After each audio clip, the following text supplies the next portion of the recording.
Hi, I'm Ariam, and today is April 10th. Passover, or Pesach as we will be calling it for the rest of this video, because I do not call Pesach Passover, starts at the evening at slightly before sunset on April 12th. Now, because I live in Israel, my library, the hours that they're open during Pesach go way down during Pesach.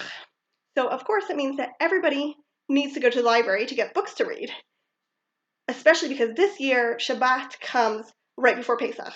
Today is Thursday, April 10th. Tomorrow is Friday, April 11th. Shabbat will start right before sunset, and then Pesach will start the first day of Pesach, which is like Shabbat, except you're allowed to cook. Starts right before Shabbat ends.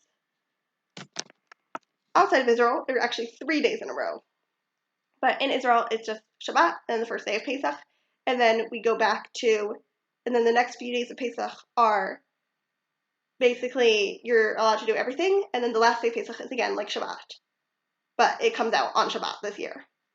But of course, I, like everyone else apparently, went to the library to get out books. So the first book I actually got out before this library haul, and that is Shopaholic and Baby by Sophie Kinsella. I don't even remember which number this is. I think this is number 5 in the Shopaholic series by Sophie Kinsella. It's just a silly little realistic fiction series about our main character, Becky, who is kind of silly and irresponsible, and every book she learns the same lesson and forgets it, but I do like it. I don't know why. I feel like I shouldn't like the series, but I really do like it. This will be a reread for me. And I hope to do also a reading vlog about the series. Then, starting with books that I have 4 books that I actually took out from the library. So the first one is Jonathan Strange and Mr. Norrell by Susanna Clark. This is one I've wanted to read for 8 years probably. So this is a historical fantasy, and basically it kind of sounds like The Night Circus. It says, 2 very different magicians who, as teacher and pupil and then as rivals, emerge to change his history. That is the history of 19th century England. So it kind of sounds like The Night Circus, but like also its own thing, and it's footnotes, which I hope will be fun. I really like footnotes. And then I have The Book of Coley by M.R. Carey, which is the first in a series. I'm just going to read the back synopsis to you because it is so good. Beyond the walls of the small village of Missenbrode lives an unrecognizable landscape, a place where overgrown forests are filled with choker trees and deadly seeds that will kill you where you stand. And if they don't get you, the Shundaman will. Coley has lived in Missenbrode his entire life. He believes the first rule of survival is that you don't venture too far beyond the walls. He's wrong. Right, that sounds so good. So I believe this is science fiction horror, and I read Mexican Gothic and what's that Kingfisher book called? I don't remember, but they're both mushroom horror, and I really like them. So I think I'm going to also like plant horror. Then I asked the librarian for Israeli fantasy books, and they're both kind of similar. So the first one is Tatooine, or Illusions, by Effie Adelboim. And basically, there is this secret kingdom in Antarctica where there are people who have like magic powers and stuff. And we're following the princess who someone betrays her father, the king. And so she has to leave the secret kingdom and, go and save her secret kingdom. And she's never left before. So this is the first in a series as well. The next one is also the first in the series. I took it out because I was like embarrassed not to take it out. I am interested in this, but I don't really want to read it at this moment.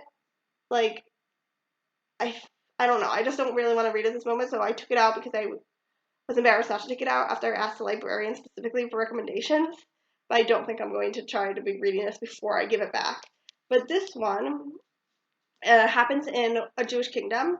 There were a few Jewish kingdoms in history, one in Ethiopia, one in Yemen, but obviously not many. And it's very similar to the last one. So, wait, actually, oh, so, sorry, she is a servant, not a princess.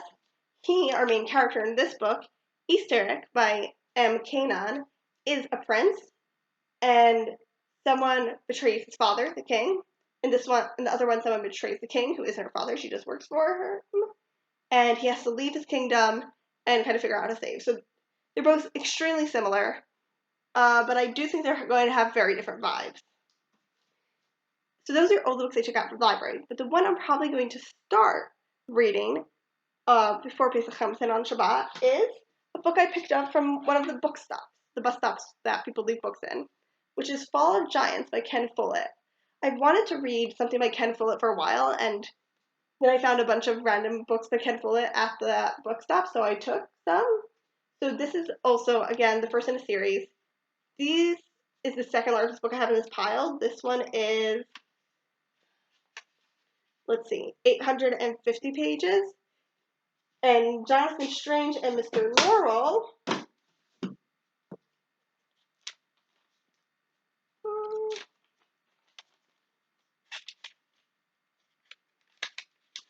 is 1,006 pages, but this one is also a lot taller. See, it doesn't even fit in the frame, it's so tall.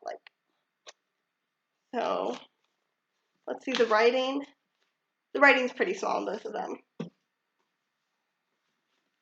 But this one, basically, I think it's a generational series, which I don't really like generational novels, but generational series is a different thing, because generational novels, I guess for me, I really, really like to see character development, and obviously that's going to happen less in generational novels just because there's some time.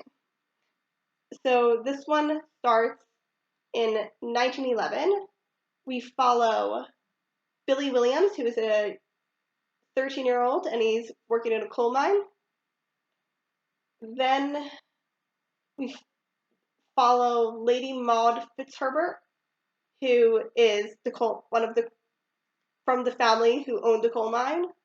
Walter von Ulrich, who is a spy at the German embassy in London. Gus Dewar, who is a young aide to President Woodrow Wilson, and two brothers named Grigory and Lev Peshkov, who want to move to America from Russia, but it doesn't seem like they're going to be able to because of the Russian Revolution.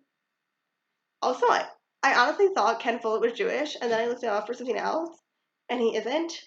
So I think I was mixing him up with someone else. But basically, those are all the books that I have for Pesach. I'm not going to read all of them for Pesach.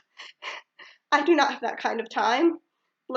Even though there are 2 days post Shabbat and then Pesach and then Shabbat again next week, I'm working all Pesach. Besides, I read paperback books only on Shabbat.